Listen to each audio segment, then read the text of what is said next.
Wellman TV. Jeric Agosta. Kabanata 771. Kinabukasan, nang sumikat ang araw sa umaga sa Dragonspire Secret Realms, na kasing ganda ng isang paraiso, si Leland ay nakaupo sa isang pavilion at tinatangkilik ang kanyang tsaa. Ngayon ang Dragonspire Secret Realms ay nasa ilalim ng kanyang tanging kontrol mula ng talunin ni Jeric sina Jerome, Phil, at Chester. Sa tulong ng mga matatanda ng sekta, maayos ang lugar.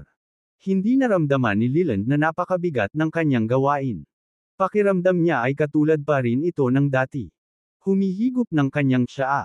Tumingin si Leland sa langit sa labas. Iniisip niya kung nasaan ang kanyang anak na babae at si Jeric. Kahapon, sinabi sa kanya ni Emma na gusto niyang makita ang labas ng mundo at umalis sa bahay kasama si Jeric. Namiss siya ni Leland. Mukhang ito ang unang pagkakataon na iniwan siya ni Emma sa mahabang paglalakbay. Kaya, natural na namiss siya ni Leland. Gayunpaman, alam niyang aalagaan siya ni Jeric, kaya hindi niya kailangang mag-alala. Alam din niyang may gusto si Emma kay Jeric. Naniniwala siyang natagpuan na niya ang lalaking gusto niya. Higit pa rito, napakalakas ni Jeric sa martial arts kaya natuwa si Leland na protektahan ni Jeric si Emma. Matapos maubos ang tasa ng tsaa, magbubuhos na sana si Leland ng isa pang tasa. Sa sandaling ito, nakarinig siya ng nagmamadaling yabag. Tumangala si Leland at nalaman na ito ay ang dakilang nakatatandang si Waldo. Mukhang seryoso at balisa si Waldo. Pagkapasok niya sa pavilion, itinaas ni Waldo ang kanyang mga kamay kay Leland at sinabing, "Mr. Gardner, masamang balita. Sina Jerome, Phil, at Chester, kasama ang mga tao mula sa Phoenix Sect, Azure Dragon Sect, White Tiger Sect, at Black Tortoise Sect, ay pumasok sa ating mga kaharian." Ibinaba ni Leland ang tsarera. Sumimangot siya at sinabing may pagtataka sa kanyang mga mata, "Ano? Paano nila maakay ang mga tao sa apat na pangunahing sekta sa ating teritoryo?" Sumagot si Waldo, "Nagpadala ako ng malaking bilang ng mga martialists para pigilan sila. Pero natatakot ako na hindi mapigilan ng ating mga tauhan. Sila. Ang dahilan kung bakit sinabi iyon ni Waldo ay ang lahat ng mga elite at maging ang mga panginoon ng apat na pangunahing sekta ay dumating para atakehin ang Dragonspire Secret Realms. Ang sa apat na pangunahing sekta ay Martial Kings, habang si Leland ay ang tanging Martial King sa Dragonspire Secret Realms. Sa makatuwid, naramdaman ni Waldo na ang Dragonspire Secret Realms ay nasa isang malaking kawalan. Seryoso rin ang mukha ni Leland. Isang matalim na kislap ang sumilay sa kanyang mga mata, at mariin niyang ikinuyom ang kanyang mga kamao. "Kung alam kong mangyayari ito, nakinig ako kay Jeric at pinatay ko sina Jerome, Phil, at Chester. Sa ganitong paraan, hindi mangyayari ang kalamidad ngayon." Hindi napigilan ni Waldo na tumahimik. Kung nakinig sana sila kay Jeric at pinatay sina Jerome, Phil, at Chester, hindi sila malalagay sa gulo. Sa pagtingin sa nagsisisi na si Leland, sinabi ni Waldo, "Mr. Gardner, Mr. Agosta at Miss Gardner ay kakaalis lang kahapon, kaya sa tingin ko ay hindi na sila malayo rito ngayon. Bakit hindi natin tawagan si Mr. Agosta ngayon? Hanggat babalik siya, ang apat na pangunahing sekta ay hindi na magiging banta sa atin." Gayunpaman, tiyak na tinutulan ito ni Leland. Lumapit siya para pigilan si Waldo at sinabing, hindi mo matatawagan sina Jeric at Emma. Ayokong bumalik pa sila at makisali dito. At kahit bumalik sila, hindi sila makakarating kaagad dito. Pagdating nila, malamang nabihag na ang ating mga kaharian. At sila ay nasa panganib sa oras na iyon. At the end of the day, ayaw ni Leland na makipagsapalaran sina Jeric at Emma. Gusto man ni Waldo na tawagan si Jeric, hindi niya ginawa dahil hindi siya pinayagan ni Leland. "Oo, Mr. Gardner," sabi niya. Tumayo si Leland mula sa malaking upuan. Nagningning ang kanyang mga mata nang sabihin niya, "Lumabas tayo at tipunin ang lahat ng ating mga martialists upang labanan ang apat na pangunahing sekta." Nang sabihin niya ito, siya ay tunog parehong solemna at walang takot. Mabilis siyang lumabas ng pavilion kasama si Waldo. Lahat ng martialists ng Peach Mansion ay pinakilos para labanan ang apat na pangunahing sekta. Sa ilalim ng trahedya at madamdaming mobilisasayon ni Leland, daan-daang martialists ang sabay-sabay na sumigaw, bantayan ang mga lihim na kaharian ng Dragonspire. Patayin ang mga kalaban at ipagtanggol ang Dragonspire Secret Realms laban sa apat na pangunahing sekta. Tiyak na mananalo ang Dragonspire Secret Realms. Umalangaw-ngaw ang kanilang mga boses sa buong lugar, at tumaas ang kanilang moral.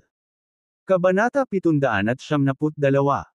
Pagkatapos, lahat ng martialists ng Dragonspire Secret Realms ay sumunod kay Leland at sa mga matatanda palabas ng mansyon. Pumila sila sa isang formation sa plaza sa harap ng Peach Mansion. Lahat sila ay nagmula sa lumalakas na hangarin sa labanan, at ang kanilang mga titig ay matatag na parang hindi sila natatakot sa kamatayan. Hindi nagtagal, ang mga sigawan ng labanan ay nagmula sa bundok na hindi kalayuan. Sila ay mula sa mga martialists na inayos ni Waldo sa sa Dragonspire Secret Realms. Nag-away sila sa kanila, mga kaaway. Habang papalapit ang mga sigawan, nangangahulugan ito na nawawala na sila ng lupa sa kanilang mga kaaway. Hindi nagtagal, halos 2,000 martialists mula sa apat na pangunahing sekta ang nagsimulang umatake sa bundok kung saan matatagpuan ang Peach Mansion. Sa plaza sa harap ng mansyon, naramdaman na ni Leland at ng lahat ng martialists sa Dragonspire Secret Realms na papalapit na ang isang malawak at mapang-ibang aura. Sa sumunod na segundo, nakarinig sila ng mga huni. Swoosh! Swoosh! Swoosh! Sunod-sunod na dumaong sa plaza ang kanilang mga kaaway. Sa isang iglap, mahigit 2,000 kaaway ang dumating at tumayo sa tapat ng mga martialists ng Dragonspire Secret Realms, 40 talampakan ang layo. Sina Jerome, Phil, at Chester, na nanguna, at sina Jordan, Elijah, Alexander, at Bentley ay nakatayo sa harap ng kanilang mga tauhan. Isang mapanuksong ngiti ang ipinakita ni Jerome nang makita ang kanyang mga kalaban. Nahigitan nila ang kanilang mga kalaban, na nasa daan-daan lamang. Sa pag-aakalang matatalo ni na Jordan, Alexander, Elijah, at Bentley si Leland, nakaramdam ng pananibik si Jerome. Ilang araw na ang nakalilipas, siya, si Phil, at Chester ay nawala ang kanilang martial arts sa parehong parisukat at pinatalsik mula sa Dragonspire. Mga lihim na kaharian. Hindi niya nakakalimutan ang kahihiyan na iyon. Ngayon, maaari na siyang makapaghiganti sa wakas. Leland, doomsday muna. Kung ayaw mong mamatay ng walang naiwan, iminumungkahi kong ibigay mo ang 3 tomo ng longevity scripture sa 4 na master na ito. Sigaw ni Jerome kay Leland sa sobrang pagmamalaki. Ang dahilan kung bakit siya walang takot ay naniwala siyang papatayin ni na Jordan, Alexander, Elijah, at Bentley si Leland. Nanlilisik ang mga mata ni Leland sa galit. Tumingin siya kay Jerome at sinabi sa malamig na boses, kayong mga walang hiyang taksil, gaano kalakas ang loob mong pangunahan ang ating mga kaaway sa ating teritoryo? Paano mo haharapin ang aming mga ninuno pagkatapos mong mamatay? Kabanata 773. Ngumisi si Jerome at sinabing, paano mo sila haharapin kung paano mo kami nakipagsabuatan kay Jerick at pinaalis kami sa Dragonspire Secret Realms? Malamig na ngumuso si Leland. Jerome, kahit anong pilit mong ipagtanggol ang sarili mo o Sir-on ako, hindi mo mababago ang katotohanan na nagtaksil ka sa ating mga ninuno sa pamamagitan ng pag-akay sa ating mga kaaway sa ating lugar upang lamunin ito. Mapupunta ka sa impyerno pagkatapos mong mamatay. Malakas na tumawa si Jerome hanggang langit. Pumunta ka sa impyerno. Hanggat kaya ko kayong patayin ni Jerick, handa akong pumunta sa impyerno. Tumingin siya kay Jordan at sinabing, Mr. Lopez, mayroon siyang 3 volume ng longevity scripture. Pero parang ayaw niyang ibigay ito. Mas mabuting patayin siya. Ngumiti si Jordan at sinabing, hindi ko siya hahayaang mamatay ng madali bago ko makuha ang 3 volume. Nanlilisik ang mga mata ni Leland sa galit. Sinabi niya kay Jordan, ang aking sekta at ang 4 na pangunahing sekta ay palaging iniisip ang aming sariling negosyo. Inatake mo ang sekta ko. Hindi ka ba natatakot na galitin ang ibang mga sekta sa Dragonspire Mountains? Tumawa si Jordan. Mr. Gardner, nagkakamali ka. Hindi ang apat na malalaking sekta kundi ang iyong sekta ang nagpagalit sa kanila. Upang magkaroon ng nag-iisang kontrol sa Dragonspire Secret Realms, nakipagsabuatan ka sa mga tagalabas para puksain ang iba pang tatlong pangunahing puwersa sa kaharian. Ang apat na pangunahing sekta, kasama ako, ay hindi makatiis. Naniniwala ako na hindi rin makatiis ang ibang mga sekta sa Dragonspire Mountains. Nandito kami sa tiwala nina Phil, Chester, at Jerome para hawakan ka, isang ambisyosong tokana, at dalhin ka sa hustisya. Sa pagsasalita tungkol dito, pinandilatan ni Jordan si Leland na may galit na mga mata at sinabing, kaya, kung susuko ka ngayon at ibibigay ang ikatlong tomo kina Phil, Chester, at Jerome, iligtas namin ang iyong buhay. Malapit nang umapaw ang galit sa mga mata ni Leland. Hindi niya akalain na ganito pala kawalan si Jordan. Malinaw na siya ay pagkatapos ng ikatlong tomo ng Longevity Scripture, ngunit sinabi niya na gusto lang niyang ipagtanggol ang hustisya. Siya ang pinakawalan na taong nakilala ni Leland. Gayunpaman, hindi natakot si Leland sa kanyang pagbabanta. Sa halip, tumingin siya ng diretsyo kay Jordan nang walang takot at sinabing, Jordan, gusto mo akong sumuko at ibigay sa iyo ang Longevity Scripture. Mangarap ka. Ang mga salita ay ikinagalit ni Jordan. Parang nag-aapoy ang mga mata niya sa galit. Ang kakilakilabot na pagpatay na layunin na ganap na lumabas sa kanyang katawan ay nagulat sa lahat ng mga martialists ng Dragonspire Secret Realms. Kabanata 774. Bueno, binigyan ka namin ng pagkakataon, ngunit hindi mo ito pinahahalagahan. Patayin. Sa sobrang galit ni Jordan ay agad siyang nag-order ng pag-atake. Siya, Elijah, Alexander, at Bentley ang nanguna sa pag-atake. Inilabas nila ang kanilang nakakatakot na Silver Marshal King Mana. Nagbigay sila ng nakakatakot na pandinig. Kasunod nila, halos 2,000 martialists ng apat na pangunahing sekta ang sumalakay kay Leland at sa kanyang mga tauhan. Ang mga mata ni Leland, kasing talas ng talam, ay kumikinang. Sabik din lumaban ang mga tauhan niya. Hindi sila natatakot sa kamatayan. Habang papalapit ang mga master at miyembro ng apat na pangunahing sekta, nagbigay ng utos si Leland. Patayin. Pagkatapos, nanguna si Leland at naglunsad ng pag-atake. Napapaligiran siya ng pilak na enerhiya, na tila nakakatakot na kidlat. Sinundan siya ng kanyang mga tauhan, kasing tapang ng mga tigre at lobo. Ang mga martialists mula sa magkabilang panig ay agad na sumabak sa isang matinding labanan. Nagsagupaan ang kanilang mga armas. Nagsimula ang matinding labanan. Ang mga nag-aaway mate ay sumugod pabalik-balik sa plaza. Ang kanilang ligaw na panloob na mana ay nagbabanggaan at sumasabog kung saan-saan tulad ng walang katapusang mga kulog at bagyo. Nagdulot ito ng pagtaas ng hangin. Umalangaw-ngaw ang sigaw ng digmaan sa buong lugar.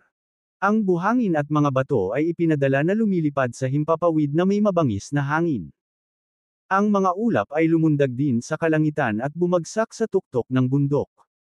Mapang-api ang kapaligiran, at napuno ng hangin ang mga hangarin na pumatay. Kinubkob ni Jordan, Alexander, Elijah, at Bentley si Leland. Ang matinding labanan ay puspusan. Ang Grand Elder na si Waldo at ilang Elder ng Dragonspire Secret Realms ay kinubkob din ng kanilang mga kaaway. Sa loob ng ilang panahon, nasangkot sila sa isang matinding labanan. Mabangis na lumaban ang mga martialists sa magkabilang panig. Habang tumatagal ang labanan, mas hindi kanais-nais ang sitwasyon para kay Leland at sa kanyang sekta. Ang apat na pangunahing sekta ay higit sa kanila at mas malakas kaysa sa kanila. Kaya, habang tumatagal ang labanan, mas magiging kapaki-pakinabang ito para sa kanila. Bang! Sa sandaling ito, isang hampas ng palad ang tumunog. Sa lumilipad na buhangin at hangin, si Leland, na pagod, ay nahuli at natamaan ni Jordan. Dumura siya ng puno ng dugo. Siya ay pinalipad palayo at mabigat na dumaong sa plaza. Umakyat ang alikabok sa hangin. Nang makita ito, nabalisa si Waldo at sumigaw, Mr. Gardner. Sina Jordan, Alexander, Elijah, at Bentley ay muling kinasuhan si Leland.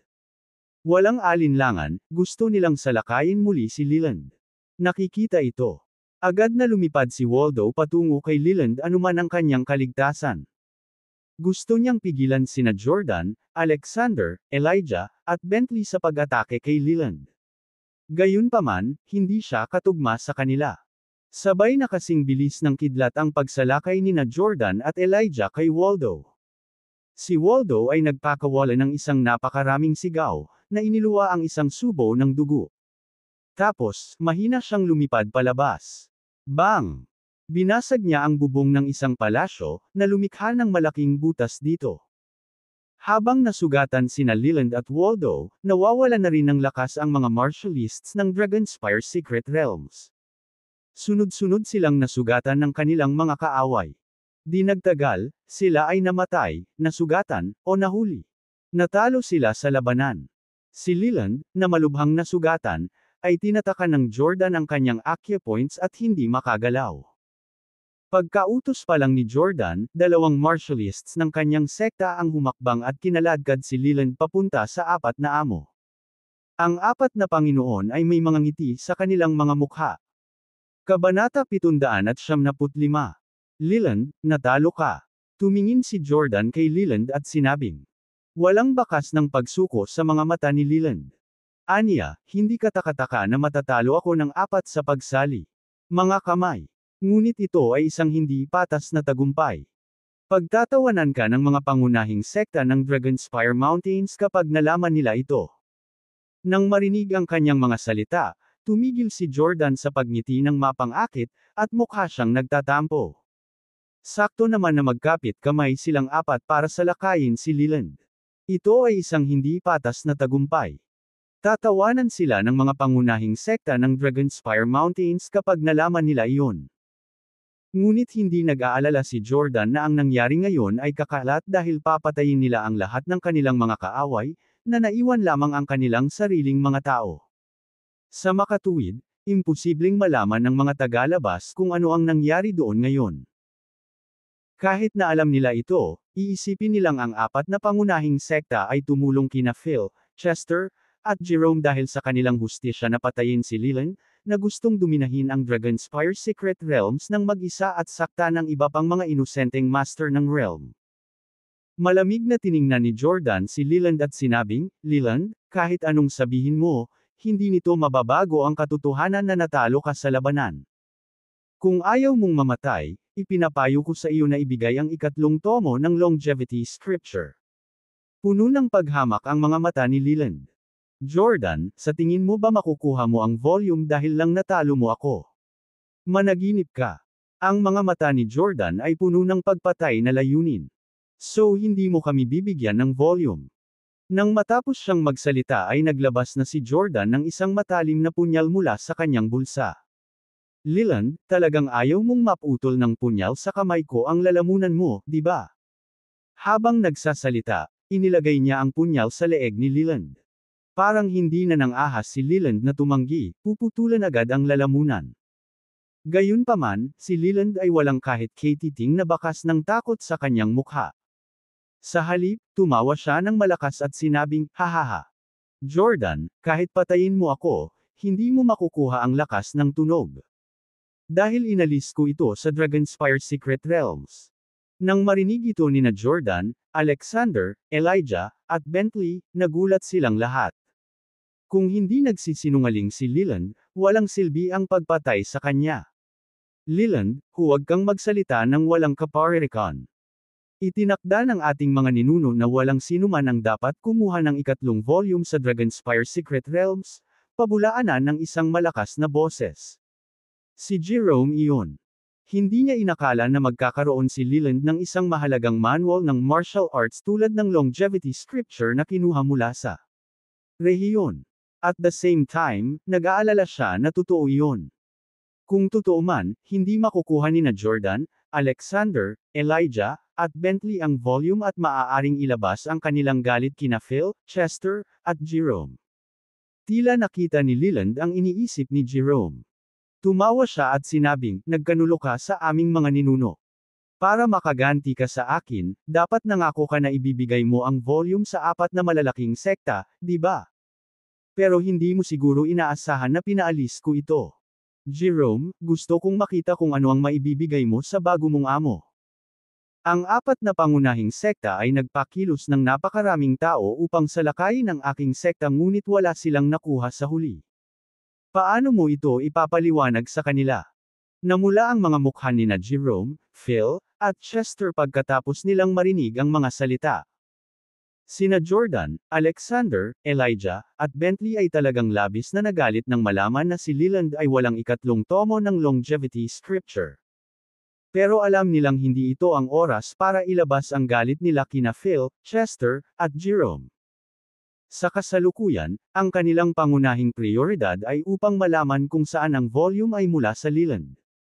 Leland, kanino mo binigyan ng volume at hayaan mong alisin ito?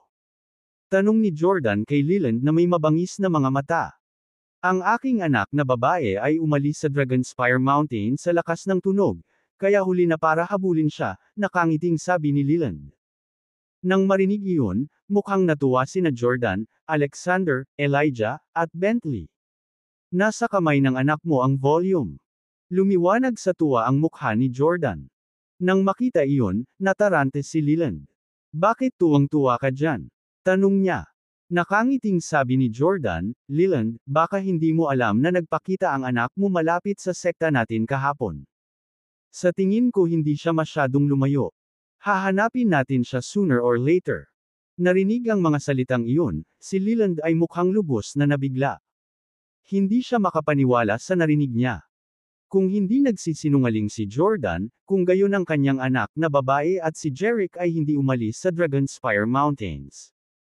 Kung hahanapin ng husto ni Jordan at ng iba pa, tiyak na mahahanap nila sila. Nawalan ng masabi si Leland. Kung alam niya na ang kanyang anak na babae ay lumitaw malapit sa Phoenix Sect, hindi niya sasabihin na kasama niya ang ikatlong volume. Sinabi niya iyon dahil sa akala niya ay malayo na ang narating nina Emma at Jerick sa Dragonspire Secret Realms, at hindi alam ni Jordan at ng iba pa kung nasaan sila ni Jerick. Akala niya ay napakahirap na hanapin ang mga ito.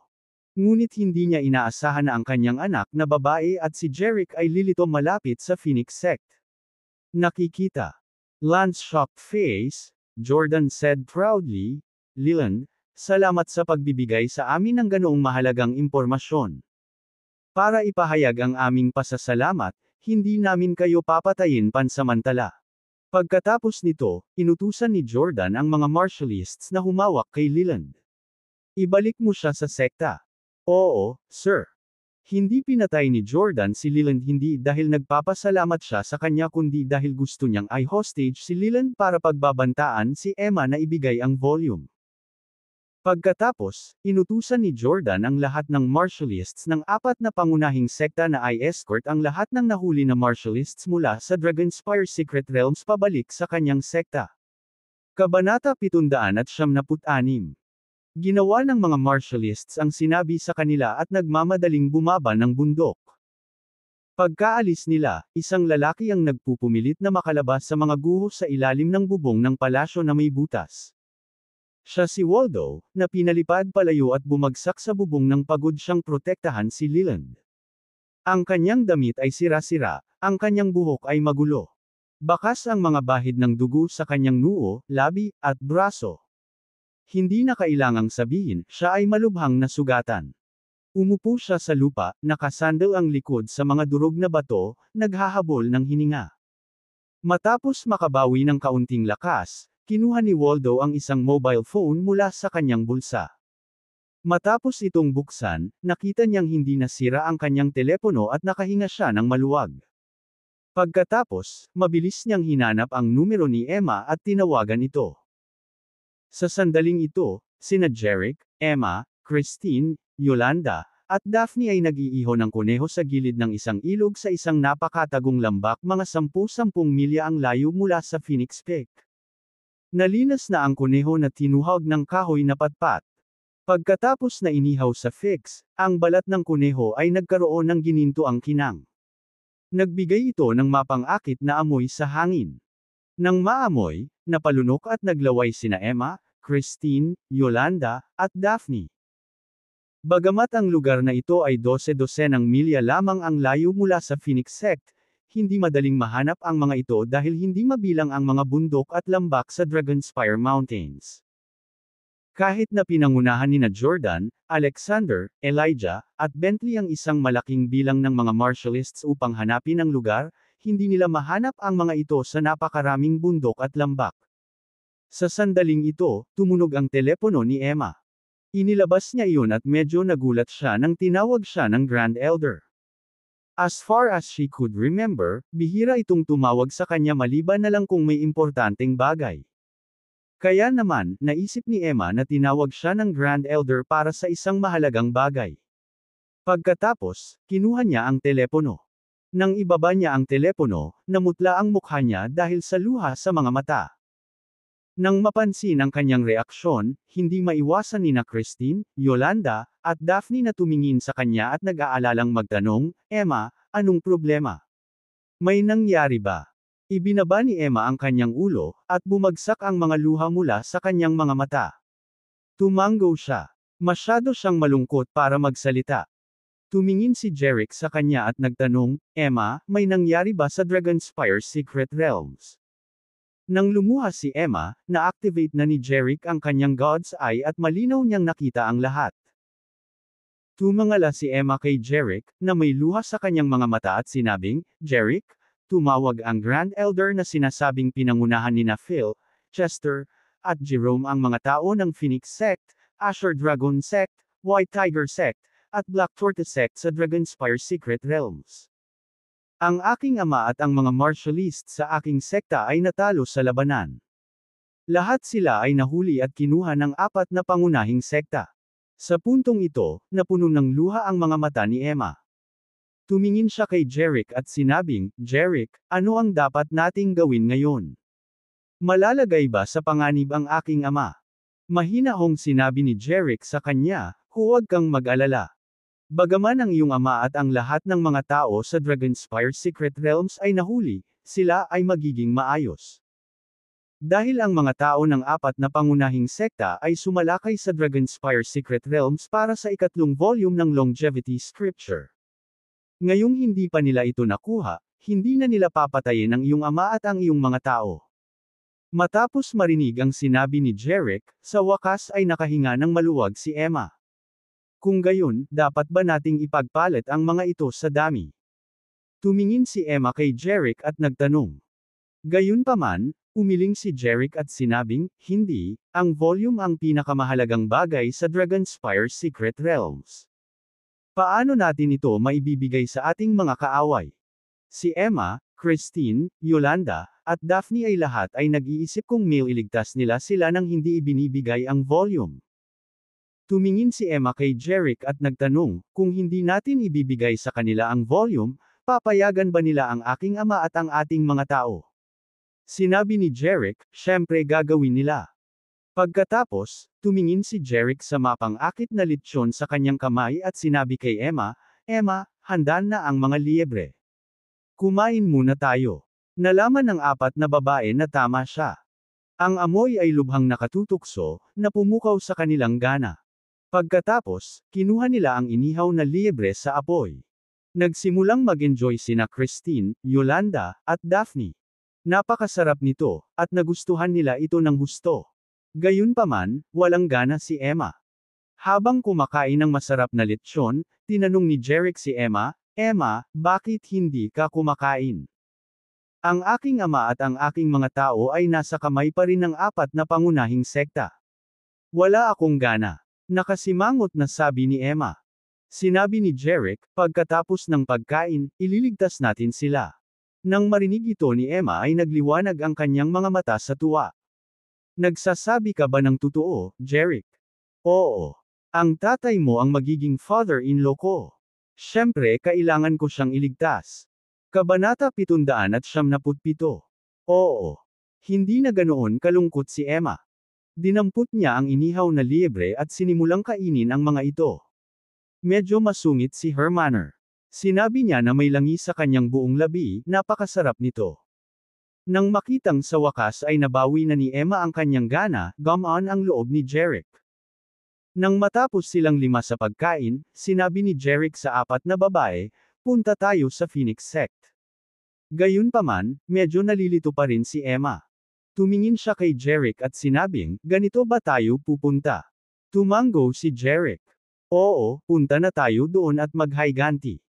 Tulad ng aking sekta, ang 4 na sekta na iyon ay lahat ay may kasaysayan ng 1,000 taon at ang parehong ninuno, si Cosmo, na walang kapantay gaya ng Sword Emperor Rocco. Magaling siya sa matrix spells, si Rocco naman ay magaling sa swordsmanship. 1,000 taon na ang nakalilipas, ang Cosmo ay kilala bilang Emperor Cosmo, at ang 4 na pangunahing sekta ay ang kanyang mga inapo. Sa pangkalahatan, dahil mayroon silang parehong ninuno, sila ay lubos na nagkakaisa at mas malakas kaysa sa aming sekta. Napakaraming sinabi ni Emma dahil natatakot siya na si Jerick ay hindi katugma sa 4 na pangunahing sekta. Nakinig si Jerick sa pagpapakilala ni Emma sa 4 na pangunahing sekta nang hindi nagpapakita ng labis na emosyon sa kanyang mukha. Tumingin ito sa kanya at nagtanong. Emma, dahil ang mga ninuno ng 4 na pangunahing sekta na ito ay mga martial god na bihasa sa matrix spells, ang mga sekta ba ay nagtataglay ng martial arts manuals tulad ng longevity scripture? Naisip niya na pagkatapos niyang marinig ang tungkol sa 4 na pangunahing sekta, medyo mag-aalala siya. Ngunit sa kanyang sorpresa, mas interesado siya sa kung ang mga sektang ito ay may mga manual ng martial arts kaysa sa aktwal nilang lakas. Wala siyang choice kundi ang sabihin, sinasabi na pagkatapos ng pagpanaw ni Emperor Cosma, nag-iwan siya ng secret map para sa kanyang mga inapo. Gayunpaman, kung ano ang secret map na ito, ang kanyang mga inapo lamang ang nakakaalam, at walang tagalabas na may anumang palatandaan. Tumango si Jerick, good. Sana mahanap ko itong secret map kapag binisita natin ang Phoenix Sect. Nang marinig iyon, nawalan ng masabi si Emma. Medyo nalilito, naisip niya sa sarili, bakit kinukuha ang anumang gusto niya roon. Tinatrato ni Jerick ang Phoenix Sect na parang sarili niyang bahay, na parang kaya lang niya. Bagamat alam niya ang kahangahangang lakas nito, natalo na niya ang 3 Realm Master sa Jerome Pine ng Dragonspire Secret Realms at hindi siya dapat pagtripan, alam din niya na ang mga master ng 4 na pangunahing sekta ay pantay na kakilakilabot. Hindi niya lubos mapanatag ang kanyang isipan. Deklara ni Jerick. Gabi na. Magmadali na tayo sa Phoenix Sect. Tumango si Emma bilang pagsang-ayon. Bagamat puno ng panganib ang biyahe, determinado siyang iligtas ang kanyang ama at ang mga tao sa Dragonspire Secret Realms. Sina Jerick at Emma ay bihasa sa martial arts, ngunit sina Christine, Yolanda, at Daphne ay walang ganoong kakayahan. Binuhat ni Jerick sina Christine at Yolanda, isa sa magkabilang gilid, habang si Emma ay nag-escort kay Daphne. Magkasama, silang 5 ay mabilis na umalis sa lambak, patungo sa Phoenix Sect. Makalipas ang halos 1 oras, dumaong ang grupo sa grand entrance ng Phoenix Sect. Hindi nakilala ng ilang Marty A-list guard na nakatalaga sa gate si Jerick at ang kanyang mga kasama. Nang makita nila ang hindi pamilyar na mga mukha na ito, isang maingat na ekspresyon ang lumitaw sa bawat isa sa kanilang mga mukha. Hinarap ng lead Marty A-list si Jerick, matigas na sumigaw, sino ka? Ito ang Phoenix Sect. Hindi welcome dito ang mga hindi inanyayahang bisita. Kinausap ni Jerick ang nangungunang martialista. Ang pangalan ko ay Jerick Agosta, at ang 4 na babaeng ito ay aking mga kasintahan. Dumadaan kami at nagpasyang bumisita sa Phoenix Sect. Pwede bang hayaan mo? Alam ng amo mo na nandito tayo. Nagtaka ang gwardya, Jerick Agosta. Kabanata 778. Nang marinig ang kanyang pangalan, hindi lang ang nangungunang martialista, kundi pati na rin ang iba ay nagpakita ng pagkislap ng pagkilala sa kanilang mga mata. Ang pangalang Jerick ay hindi kilala sa kanila. Kahapon lang, pinangunahan ng 4 na lider ng sekta ang isang napakalaking paghahanap sa kanya. Parang naghahanap ng mataas at mababa para lamang makita siyang kusang dumating sa kanilang pintuan. Bukod dito, narinig nilang tinukoy ni Jerick si Emma at ang iba pang 3 babae bilang kanyang mga kasintahan. Ang bawat isa sa mga babaeng ito ay kapansin-pansing maganda, tulad ng mga celestial na nilalang na nakapalibot sa mundo sa kanilang presensya. Hindi napigilan ng mga gwardya na makaramdam ng paninibugho.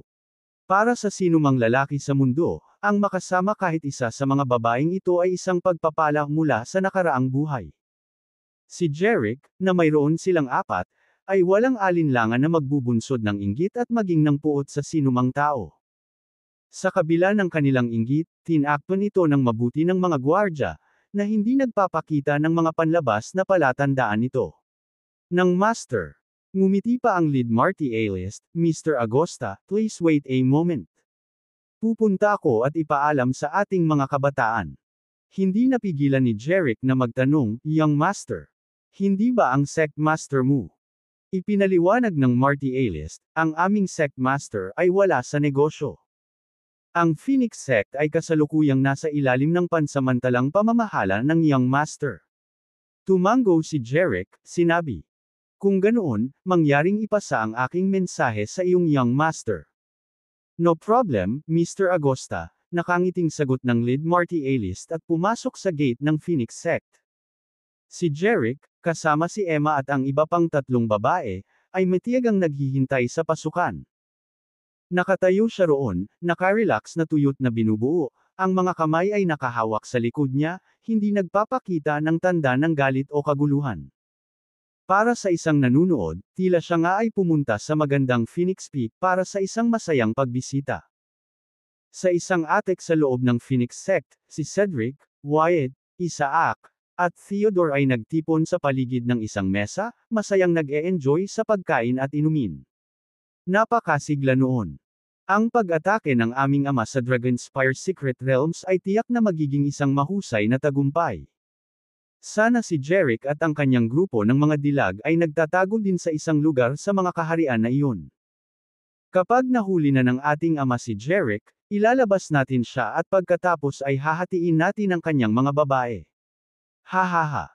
Matagumpay na natatawa sa naisip, ang apat na magkakapatid ay nasa mataas na espiritu. Maya-maya pa ay may papalapit na yabag at may pumasok sa atek. Ibinaling ng magkapatid ang kanilang mga mata sa bagong dating, na kinilala siya bilang pinunong militar na nagbabantay sa mga tarangkahan. Agad na iniulat ng militar ang apat, Young Master, isang lalaki sa labas na nagsasabing si Jeric, kasama ang apat na babae, ay pumunta sa inyo. Natigilan si Cedric at ang iba pang mga kapatid. Sandaling inisip nila kung mali ba ang narinig nila. Sigurado ka. Pumunta si Jeric sa Phoenix sect kasama ang apat na babae, tanong ni Cedric, na nakabawi sa kanyang unang pagkagulat. Tumango ang pinuno ng militar, may kumpiyansa ang tono habang sumagot, talaga, Young Master. Nagpakilala ang lalaking ito bilang si Jeric at may kasama siyang apat na babae. Pinilit ni Cedric ang, ilarawan sa akin ang kanilang hitsura. Kabanata 779. Mabilis na isinalaysay ng Marty alias na si Tomas ang mga katangian ni Jeric at ng apat na babae. Nang marinig iyon ng apat na magkakapatid, lahat ng kanilang mga mukha. Top sa excitement.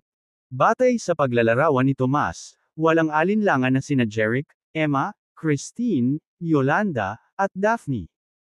Hindi ko akalain na mahahanap ko siya ng ganoon kadali, sabi ni Cedric na may mapang-asar na ekspresyon. Sina Wyatt, Isaac, at Theodore ay napangiti din. Si Wyatt, na nakatingin kay Cedric, ay nagsabi, mukhang walang ideya si Jeric na ang Phoenix sect ay iyong turf. Hindi siya pupunta sa yungib ng leon kung hindi. Maaari talaga kaming magplano ng isang espesyal na bagay upang mahuli silang lahat sa isang pagbagsak. Suop. Tumango si Cedric bilang pagsang-ayon. Oo, makakagawa tayo ng perpektong plano. Pagkatapos, na may ideyang kumikislap sa kanyang mga mata, sinabi niya, may naisip lang akong plano. Hindi ako sigurado kung gagana ito. Ibinaling ng tatlong magkakapatid ang kanilang atensyon kay Cedric, at nagtanong, ano ang plano mo? Paliwanag ni Cedric, maaari natin silang akayin ni Tomas sa front lounge, paupuin sila, at pagsilbihan sila ng kape. Sasabihin namin na sasamahan namin sila, at pagkatapos ay maaari naming lason ang kape. Kapag sila ay nalason, kami ay magpapakita at kukuha sa kanila. Sabay-sabay. Pinuri ng iba pang tatlong kapatid ang ideya. Brilliant. Ang planong ito ay mapanlikha. Ito ay tiyak na gagana. Pagkatapos ay tumingin si Cedric kay Tomas at inutusan, pumunta ka at gawin mo ang sinabi ko. Pagkasabi nito, naglabas si Cedric ng isang maliit na bote ng jade mula sa kanyang damit at ibinigay kay Tomas, at sinabing, magdagdag ka lang ng isang patak ng slumber drink sa bawat kape nila. Sa sandaling inumin nila ito, sila ay lalamigan ng buong araw at gabi. Kinuha ni Tomas ang bote, yumuko ng may paggalang. Oo, Ginoong Lopez. Siguraduhin mong makikita mo silang umiinom ng lasong kape, tapos halika at ipaalam mo sa akin, utos ni Cedric. Oo, Mr. Lopez. Matapos tanggapin ni Tomas ang utos at umalis sa attic, lumingon si Cedric sa tatlo para sabihin, manatili ka muna rito, tatawag ako ng ilang presbyter. Kapag si Jeric at ang kanyang partido ay nawalan na ng kakayahan, papasukin namin at kukunin silang lahat. Tumango sina Wyatt, Isaac, at Theodore bilang pagsang-ayon. Tumayo si Cedric at umalis sa attic, binulungan ang mga martialists ng Phoenix Seat na nagbabantay sa labas. Mabilis na naghiwa-hiwalay ang mga martialists. Bumalik si Cedric sa attic. Maya-maya, pumasok ang tatlong matanda. Ang tatlong ito ay mga presbyter ng Phoenix Sect. Pagbati, 4 na young masters. Binati ng tatlong matanda si Cedric at ang kanyang mga kapatid na may kasamang cup fist sulot. Si Jordan at ang iba pang tatlong pinuno ng sekta, na namumuno sa mga piling puwersa ng 4 na pangunahing sekta, ay pumunta upang salakayin ang Dragonspire. Mga lihim na kaharian. Natural, iniwan nila ang mga makapangyarihang presbyter para pangasiwaan ang Phoenix Sect at tulungan si Cedric sa pagpapanatili ng kaayusan. Makiupo ka. Iminuwestro ni Cedric ang mga upuan, inanyayahan ang mga presbyter na maupo. Pagkatapos magpasalamat sa kanya, umupo na ang tatlong presbytero. Pagkatapos, tumingin ang isa sa kanila kay Cedric at nagtanong, Young Master, pwede ko bang malaman kung bakit mo kami pinatawag? Sumagot si Cedric, pangalawang presbyter, pinatawag kita rito dahil may mahalagang bagay tayong dapat pag-usapan. Pagkatapos ay sinabihan niya ang ikalawang presbyter tungkol kay Jeric at ang pagdating ng kanyang partido sa Phoenix Sect. Nang marinig ang tungkol sa pagdating ni Jeric, halatang nagulat ang mga presbyter. Dahil pumasok si Jeric sa aming lungga, kaming Cedric Street find a way to capture them, same time na sinabi ng second presbyter sa nakangiting sagot ni Cedric, magtiwala ka, second presbyter, na ilagay ko na ang bitag. Hinihintay na lang nating isara ang lambat. Pagkatapos ay ibinahagi niya ang kanyang taktika sa ikalawang presbyter at sa iba pang mga presbyter, na ang mga mukha ay nagliliwanag sa pananabik. Kabanata 800. Brilliant plan, pinuri ng young master ang second presbyter. Samantala, si Tomas, na may malawak na ngiti, ay dinala sina Jeric, Christine, at ang kanilang mabangis na pahingahan sa attic. Mr. Agosta at mga kaibigan, mangyaring umupo. Ang aming young master ay makakasama mo sa ilang sandali pagkatapos niyang matapos ang ilang negosyo, sabi ni Tomas sa kanya. Salamat sa mabuting pakikitungo, tugon ni Jeric. Bahala ka. Pagkatapos, tumawag si Tomas sa labas, ipasok mo ang kape, pakiusap. Sa kanyang sigaw, pumasok ang 2 o 3 batang babaeng disipulo, na may dalang mga tray ng mga tasa ng kape. Dahan-dahan nilang inilagay ang isang tasa sa harap ni Jeric at ng 4 na babae. Kinuha ni Jeric ang kanyang tasa at inubos ito sa isang lagok. Lihim na natuwa si Tomas, sa pag-iisip, inumin mo ng sabay-sabay. Panoorin natin ang pag-ikot mo ngayon. Nang mapansin ang titig ni Tomas, nag-alok si Jeric ng nakakainis na ngiti.